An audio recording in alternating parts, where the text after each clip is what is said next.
Prison camp that was in Poland. Let's see, the name was it was near Lublin, the Lublin prison camp, where many Jews were being kept. And there, she went to the children's barrack. They had their own special.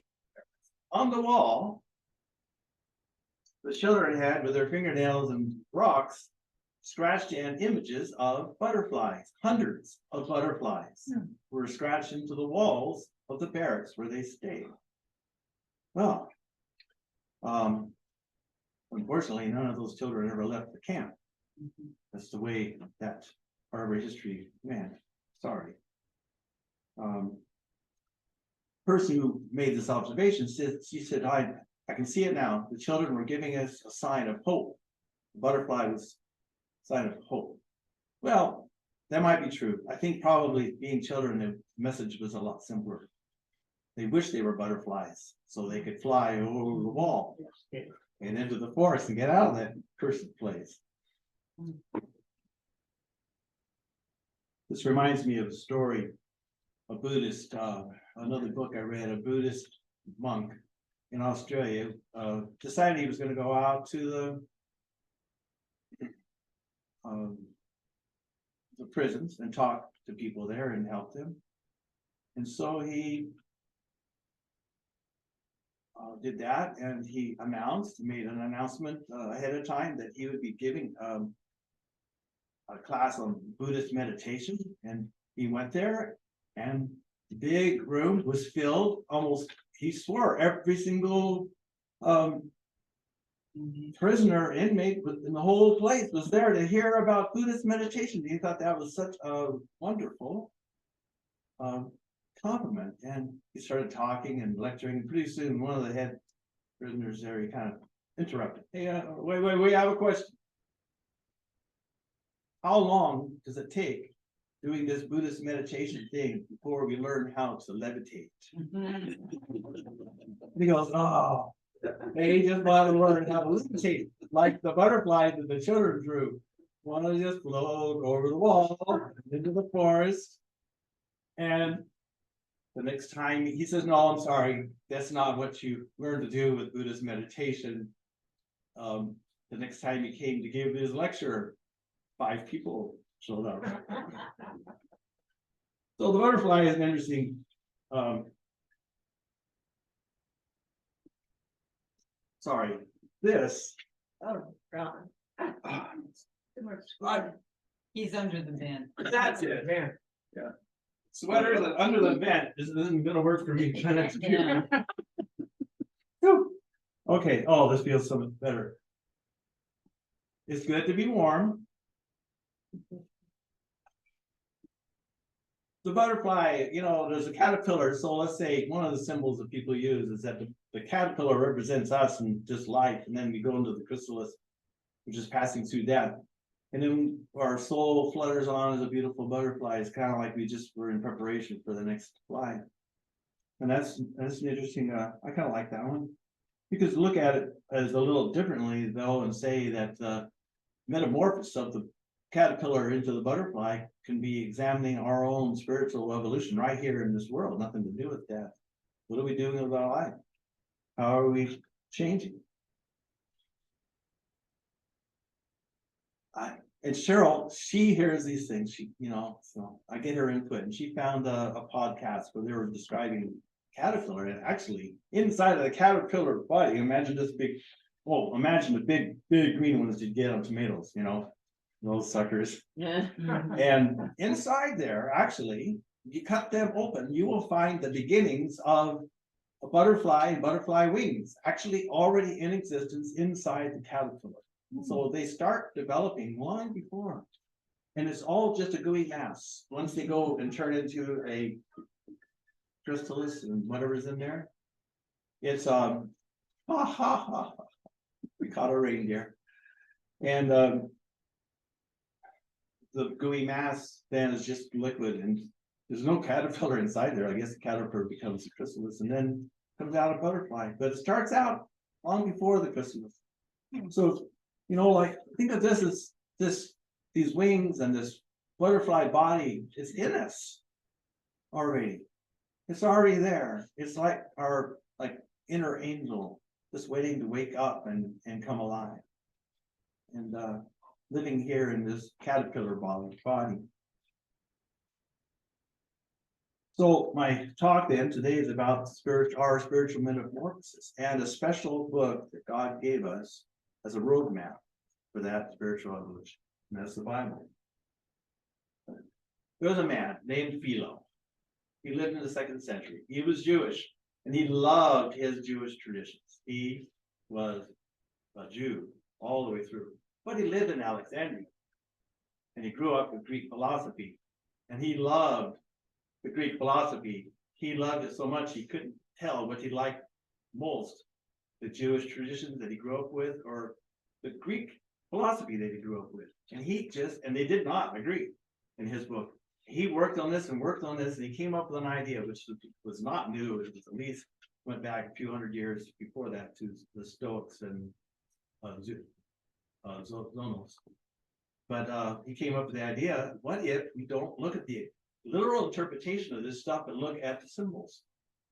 So he started seeing the symbols behind the Bible stories and the symbols behind the Greek philosophy, and he found a common ground, common denominator, something that they could have in common. And I don't have examples for you, but I've got some that Charles Fillmore gave us, because as the years went by, the New Thought movement grabbed onto this idea, and they call it the metaphysical approach to reading the Bible, which is to take the Bible as an allegory and to look at what lessons we have. In fact, Charles Fillmore taught that the Bible is a chronological map of our own spiritual awareness, of the human spiritual journey. I'll just make a note, just because Charles said it doesn't mean it's true.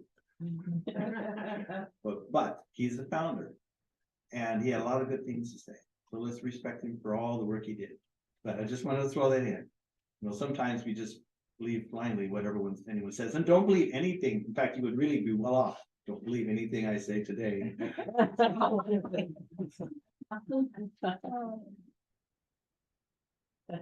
Charles Fillmore taught that the stories in the Bible were divine ideas. That's the ideas that exist up in God's realm, what Ron calls heaven, the heavenly ideas, and that the stories then become seeds for expression of God made physical. I like that. So each part of the Bible then is a chronological map. You look at it and see what is there.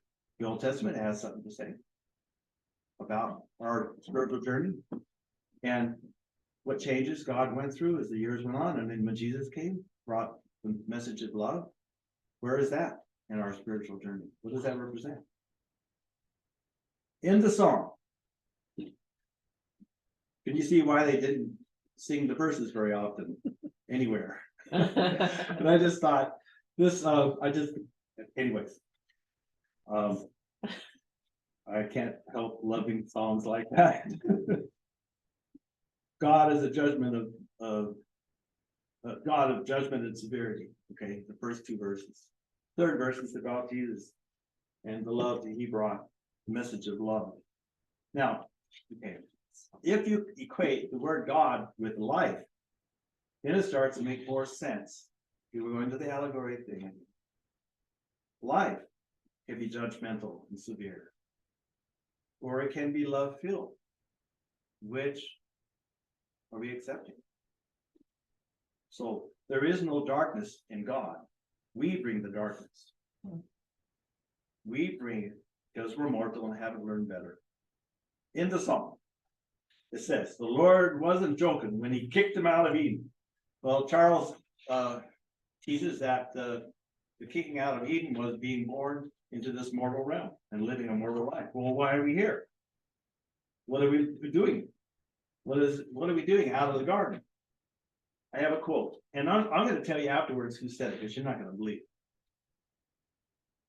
It's a wonderful quote. It says, life-changing events happen to all of us, important events that change the course of life from that day forward. The ones we choose are usually exciting and filled with anticipation. a wedding, a new career, a family started, a move made, all changed the course of events in our lives from that day on, and we stepped willingly into them. It's the other events that haunt us, the life-changing events that we are plunged into without choice or warning, individual crisis that most everyone eventually gets a turn at. The call that a loved one is dying, an accident that changes life forever, a diagnosis, a breakup, job loss, all change the course of life from that moment on, and we find individuals forging on in places we have not stepped willingly. Life-changing events. Who said it? This sounds like one of our modern psychiatrists or something like that, right? At least in the last 100 years. No, Charles Dickens wrote that in Great Expectations, famous book. Here's another line from the song. It wasn't for no reason that he sent the flood. Okay, it's destructive, right? But when we have things inside of us that need healing, sometimes it takes destructive means, a flood to come through and wash them out. And this, we can see this as being in one way, to experience this is to have life-changing events and having to deal with it. What does it do to us? Another symbolism that they use later in the New Testament was baptism, symbol of washing away sins, washing away that which is no longer serving us, which is causing pain. Oh, we're going to talk about this. So the flood symbolizes our being overwhelmed by life-changing experiences. We call this pain grief. Oh, that's the title of my talk. We finally got there. Almost done. Some drown their grief with alcohol. That's actually, or other addictive stuff. That doesn't work. Suppression is not the solution, only a cover up. Crying is a better solution. Expressing our grief. We call that mourning. Mourning is the healing work for grief. Oh, just a sideline. I always thought mourning dove meant in the morning, because where I grew up, they always hooted in the morning. But no, it's mourning as in MOU. And so that's someone in the morning mourning about something that's happened. And healing, mourning is healing. I was asked a question in a class I gave, was that last week? How do we know what we need? We're talking about affirmations and denials, using phrases and healing ourselves with these phrases. How do we know which phrases to pick? And I really didn't have a very good answer at the time. So I'm just going to say here, first of all, life-changing events,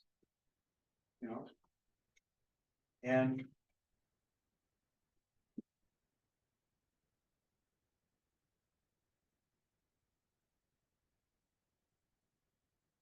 how do we do it? Crying is wonderful.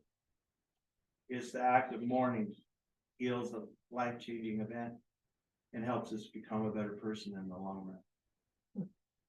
And here's a quote from a friend who emailed this to me and gave permission for me to share it today. Anything I perceived I had ever done wrong in love or in despair haunted me. I cried in ways I had not cried before. I instinctively rocked my body back and forth while screaming into a pillow. Time had no meaning. It was as if my divine nature was cleansing away the residue of an incredibly old battle, releasing losses, disappointments, and unforgiveness that resided within me. Emmanuel said, "You will lose nothing of value when you choose love over fear. All you will lose is history. Have you any idea how heavy history is?" So instead, think of yourself with each new breath as a new creation. Take a breath, and suddenly the history is all irrelevant. Move onward. Let it all go. Remember God's wrath he poured out on Sodom. There was, I'm going to quit at 20 after, just in case you're wondering.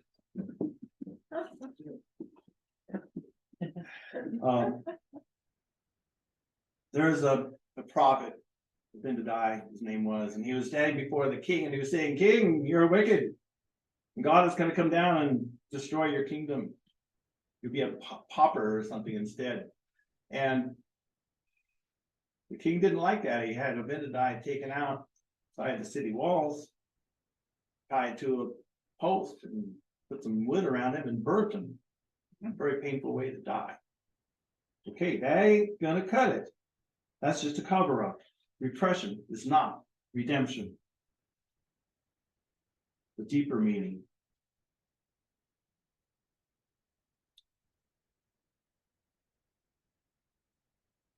Think of these life-changing events as messengers from God, telling you where you need to improve, where you need to grow. And by the way, the event has nothing to do with what's really wrong. It's something in your subconscious. It's deep. You can't see it. You won't ever be able to see it. But these events that come in and rally you up and make you grow, they reach in deeper than you can feel, and they'll touch in there. You know, I can see actually very strong similarity between that and the Christian belief of Jesus removing sin, something we can't do for ourselves. And so it's the same thing with this idea. Let it all out.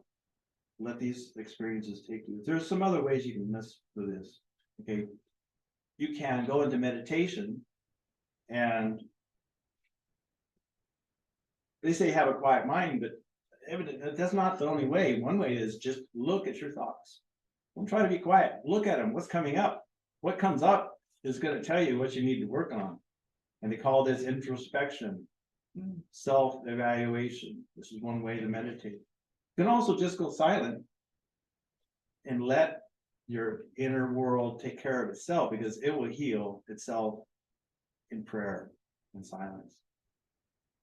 Praying is probably one of the best ways to heal our inner world.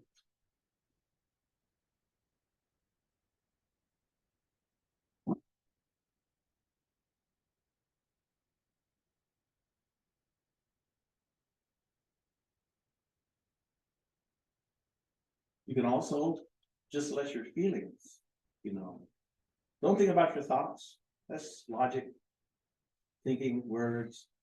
Let your feelings come out. Let them do the healing. What are you feeling? And then what can you feel? And a friend of mine says that we can change our feelings and they can heal us. And this is the way she said it. After years of working through my own inner darkness, I've come to fully understand that compassion is a spiritual energy that dissolves the negative effects of judgment. Compassion for others and compassion for ourselves is the grace of knowing it is only we who judge ourselves.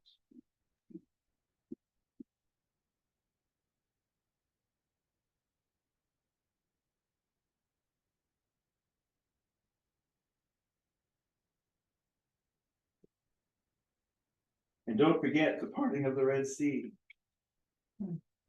The Egyptians were coming after you. After them. They weren't after invite you to do a picnic. They had their swords drawn. They were just going to kill those slaves.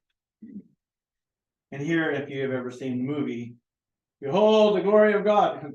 Some famous guy, Heston. Charles Heston, Charles yeah. Heston. Yeah, he does such a good job with that beard and all the wind. Have you ever been there and seen the actual gizmo that they use? Yeah. They used to be on display there, and I live in LA, so I've been there. But what is that really talking about? The Egyptians are coming. They had no way of stopping these Egyptians. The Jews were powerless. They were just going to get slaughtered. But God opened the way. He opened the Red Sea and let them through. This is grace. And he closed the Red Sea and made it so the Egyptians couldn't follow. It's grace.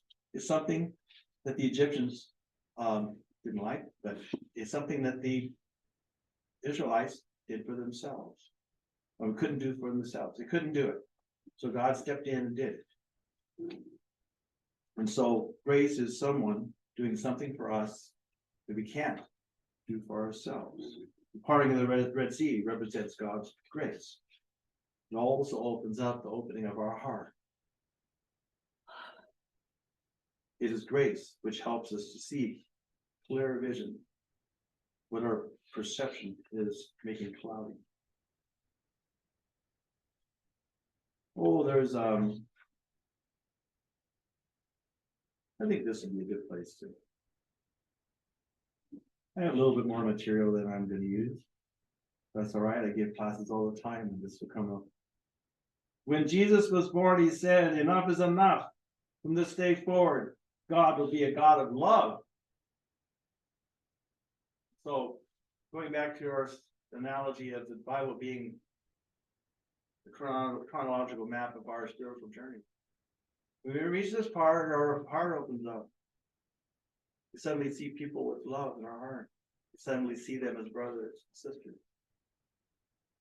You know, to love our neighbors. Don't try to kill them.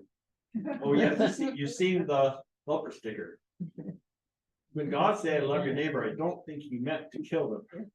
Is what the bumper sticker said. I forget which war. How many wars have there been? This is like 20 years ago. So whatever war was going on, this referred to that. This is I'm gonna just read this, I think. This is the closing comment on one of my finals that I wrote for my SEE classes that I took years back. Jesus, as a historical figure, has been written about possibly more than any other being, at least in our Western culture. Yet he taught for a mere 3 years. What did he say that was so profound as to warrant such long-lasting and far-reaching focus? I wish I were there to witness it. Perhaps it wasn't what he said, as much as what it felt like, sitting at his feet. And what would I have felt? His presence. Whose presence? The man, Jesus. But also something else, something so far-reaching that it has the power to travel through time all the way to us, to this century, and touch our hearts. What is the message? The one that we can feel, even now, that we all have what he had. We are Christ. Literally, on a very deep level. And we have the ability, just as Jesus had, to bring this divine part of ourselves to the surface over and over again until it sticks, and that is who we are. And the reward? Freedom. What is freedom? The ability to be who we are without judgment, without fear, without a babbling mind or emotional baggage to cloud our view of our perception. So life is full of little deaths. You might say, relax. If someone cuts you out off in traffic, relax. Bless them. If you cheat on a test, be man enough or woman enough. You fess up. Yeah, I'm sorry, I shouldn't have done that. Every little death we encounter and overcome brings us that much closer to a state of deep peace, which is the Christ within. Like the words of our song, where can I turn for peace? And I am saying, look within. Eric's going to lead us in a meditation, and that is some beautiful music. So what do you do with the music? Go into your silence. Look for the peace. Let the music be a conduit to bring you into the peace. Thank you.